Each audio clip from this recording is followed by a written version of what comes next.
ଚଳିତ 2026 ମସିହା ଜୁନ୍ ମାସ 2 ତାରିଖ ଦିନ ନୈସର୍ଗିକ ଶୁଭ ଗ୍ରହ ଦେବଗୁରୁ ବୃହସ୍ପତି ରାଶି ପରିବର୍ତ୍ତନ କରିଛନ୍ତି।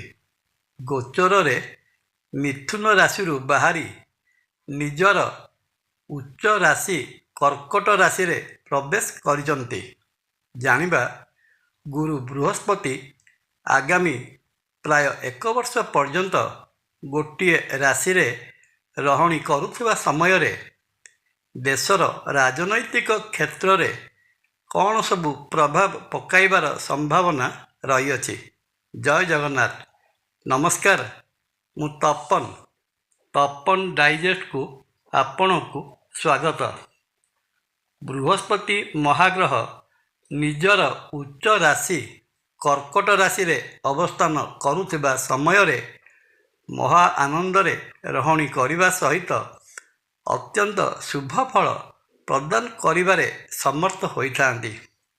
କିନ୍ତୁ ଦେବଗୁରୁ ବୃହସ୍ପତି କର୍କଟ ରାଶିରେ 2026 ମସିହା ଅକ୍ଟୋବର ମାସ 31 ତାରିଖ ପର୍ଯ୍ୟନ୍ତ ରହିବା ପରେ ପୁନଶ୍ଚ ତୀବ୍ର ଅଥବା ଅତିଚାରୀ ଗତିରେ ରବି ମହାଗ୍ରହଙ୍କର ରାଶି ସିଂହ ରାଶିରେ ପ୍ରବେଶ କରିବେ ଏବଂ 2027 ମସିହା ଜାନୁଆରୀ ମାସ 24 ତାରିଖ ପର୍ଯ୍ୟନ୍ତ ସିଂହ ରାଶିରେ ଅବସ୍ଥାନ କରିବେ। ପୁନଶ୍ଚ କର୍କଟ ରାଶିକି ପ୍ରତ୍ୟାବର୍ତ୍ତନ କରିବେ।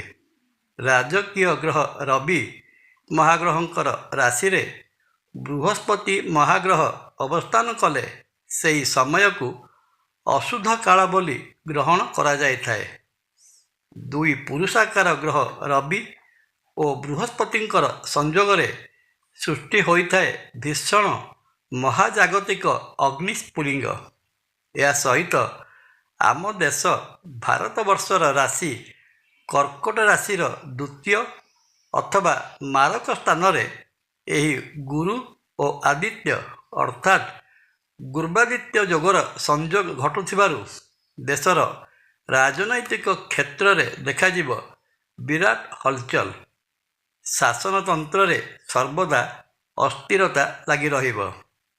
ବିଚ୍ଛିନ୍ନତାବାଦୀ ତଥା ଜନସାଧାରଣଙ୍କର କାରକ ଗ୍ରହ ଶନି ଏହି ସମୟରେ ବୃହସ୍ପତିଙ୍କ ସହିତ ଷଡ଼ାଷ୍ଟକ ଯୋଗ ସୃଷ୍ଟି କରୁଥିବାରୁ ଶାସକ ଦଳ ଓ ଜନସାଧାରଣଙ୍କ ମଧ୍ୟରେ ସର୍ବଦା ଶୀତଳ ଯୁଦ୍ଧ ଲାଗି ରହିବ। ଦେଶରେ ସର୍ବଦା ହରତାଳ, ଧର୍ମଘଟ ଓ ବନ୍ଦ ଭଳି ଅବସ୍ଥା ଦେଖାଯିବା ସହିତ ସରକାରଙ୍କ ସହିତ ଜନସାଧାରଣଙ୍କର ବିରୋଧାଭାସ ଲାଗି ରହିବ। ବିରୋଧୀ ଦଳ ତୀବ୍ର ସ୍ୱରରେ ସରକାରଙ୍କର ସମାଲୋଚନା କରିଚାଲିବେ।